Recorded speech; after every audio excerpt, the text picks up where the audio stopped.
Celui qui s'abaisse sera élevé. Luc chapitre 14 verset 11. Frères et sœurs en Christ, attention au danger de l'arrogance en vous imaginant être quelqu'un. Dieu ne vous laissera jamais regarder quelqu'un de haut si vous êtes chrétien. Il vous aime trop pour vous le permettre.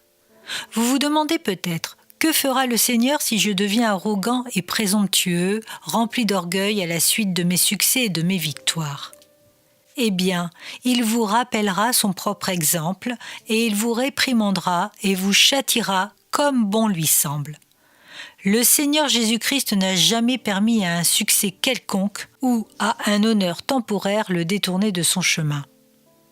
Le Seigneur n'avait pas de serviteur, il ne commandait personne. Il était Seigneur, certes, mais il n'a jamais adopté une attitude tyrannique envers qui que ce soit. Je pense que c'est un bon conseil spirituel de ne jamais nous fier à ce que les autres pensent de nous et de ne jamais considérer les honneurs qui nous sont accordés comme un dû récompensant nos dons supérieurs. En ce jour de l'entrée triomphale de Jésus dans Jérusalem, la foule l'a acclamé en criant « Hosanna ». Mais le vendredi suivant, elle joignait sa voix à celle des Juifs qui hurlaient « Crucifie-le ». L'humilité est un état béni si vous pouvez l'atteindre.